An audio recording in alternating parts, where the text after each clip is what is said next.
Welcome to our posts today. We will see stories of r/malicious compliance. Work my hours, or we'll find someone who will. So, there I was, working at a mid-sized IT firm as a software developer. My team had always been pretty laid back, focusing on results rather than the exact hours we were glued to our desks. Our projects were delivered on time, our clients were happy, and our team morale was high. That is, until we got a new project manager. Let's call him Dave. Dave was fresh from a highly regimented corporate background and had ideas about proper workplace management, which basically meant micromanaging everything. He'd schedule unnecessary daily status meetings, demanded we fill out hourly work logs, and insisted that everyone strictly adhere to 9 to 5 office hours with minimal breaks. One day, during one of his infamous efficiency crackdowns, he sent out an email with a new policy that all coding must be done strictly within office hours to ensure collaboration and supervision. This was ridiculous because creative work like coding often requires flexible hours for maximum productivity. But Dave was adamant, and he ended his email with, "If you think you can find a loophole, think again. Follow the rules, or we'll find someone who will." Challenge accepted, Dave.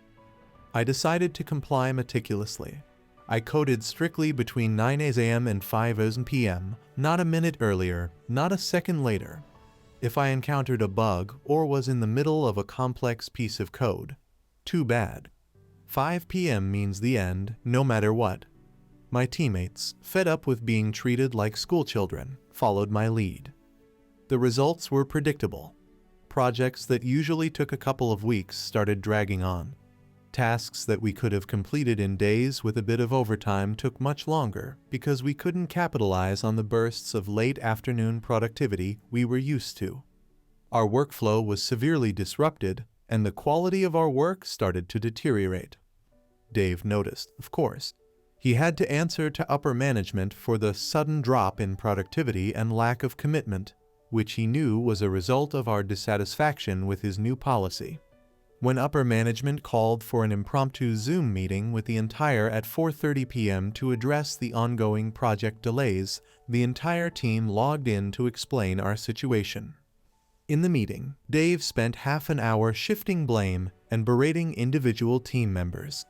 He didn't even mention the 9/5 policy that had led to the whole situation. As the clock ticked towards 5 p.m., the tension in the virtual room was palpable, and our team hatched a plan over text. Right on cue, as the clock struck 5 p.m., one of the employees spoke up. In compliance with Dave's 9 to 5 rule, we must log off now. Without missing a beat, every team member clicked "Leave meeting," leaving a stunned Dave to face the executives alone. This abrupt mass exit highlighted the impracticality of Dave's rigid policy, making it clear to the executives that change was necessary. The incident, quickly dubbed as the 5 Zoom Exodus, led to another meeting, where Dave was publicly admonished and instructed to abolish his strict rules in favor of more flexibility. And as for me and my team, we made sure to celebrate our little victory with a well-deserved happy hour. After 5 p.m., of course. Next story. Delete it. You sure? Okay, so I am a fiend for Excel spreadsheets.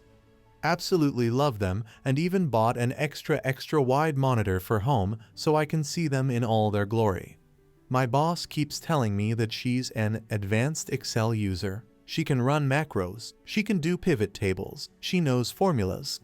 Not once have I seen her create or manipulate a spreadsheet in the 6 months I've worked for her. So I had a template on our team's chat that we used every week. It was automated to within an inch of its life to tell us about the company's health.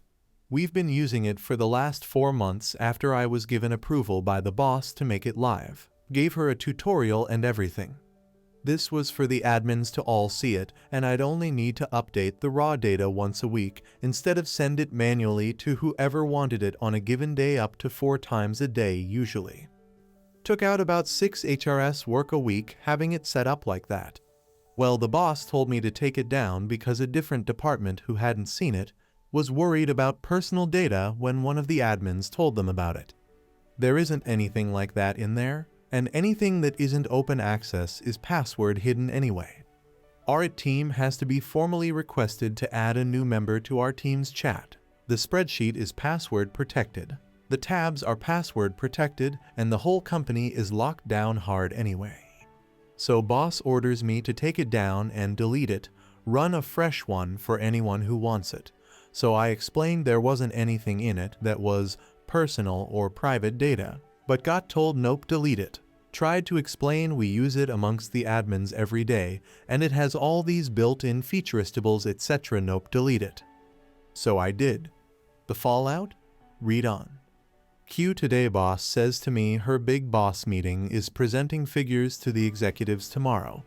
She starts quoting figures that are wildly out from the true numbers. I questioned where they came from, and she shows me a Frankenstein report that is saying the exact opposite of what she thought. Run by someone not even in our department. I tell her the accurate grand total and show her how I got there with a simple table and some screenshots I had of the original shared spreadsheet. She asks for access, and I tell her it's been deleted. I explained why and even showed the meeting notes where she had approved its use after viewing it. She denies any knowledge of it, but wants it back. I said it would take me 2-3 days to make it again due to my workload increases. I saved a copy of the template, but no way am I telling her that. This will give me breathing room to get the backlog out of my queue while she thinks I'm working on it. Let her sweat through that executive meeting knowing every figure is wrong. No one's saving her butt in this team anymore. Update: 3 weeks later and said spreadsheet has never been reproduced. The reason? Our new admin started. The one who got hired as more qualified than me. I realized something very important during the Tales from Tech Support that followed her start. I am not handing anyone away to look good in front of the boss on my labor. When questioned about lack of spreadsheet appearing, I responded, I am no longer the most experienced Excel user in the team and think new hire will make a much better version. I'm looking forward to learning some tips and tricks from them. Spoiler equals she's a standard user. Giggles maniacally. Next story. Karen says, stop cheating to reserve the best parking space in front of the building. A Karen neighbor of mine complained that my roommate and I park in the same parking spot, which is right next to the walkway up to the apartment building. Both of us ride motorcycle and both motorcycles belong to me, but my roommate rides one to get to work. She accused me of using my second bike to get a de facto reserved a parking spot when nobody in the complex has one, and said that what I'm doing is not fair and it's cheating. I said, okay, I'll stop parking both my bikes in one spot. She seemed satisfied with that and left. An hour later, I had all 7 of my motorcycles, 5 of them from inside the garage I rent, but it's halfway across the apartment complex, sitting in front of the apartment building, taking up every prime parking space in front of the walkway to my hall in the building. She went straight to the management to complain. The management came out and knocked on my door. We can't have you using up every parking space. Let me guess, Karen complained? Yes. Yes, she told me I'm not allowed to have 2 bikes in one parking space to reserve a space. I'm not doing it to reserve a space. Both my roommate and I ride both of the bikes we park in that one space. All the bikes belong to me, but I gave the keys to one of them to my roommate to ride for commuting to work.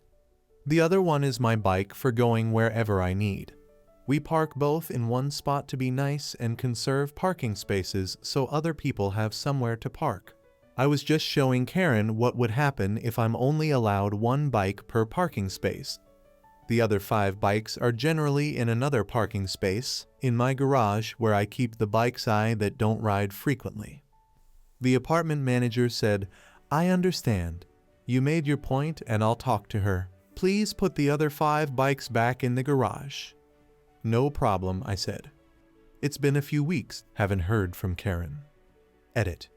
Since so many people are inventing details not in the story, assuming those details are true, and then getting upset over what they imagined, let me clarify something.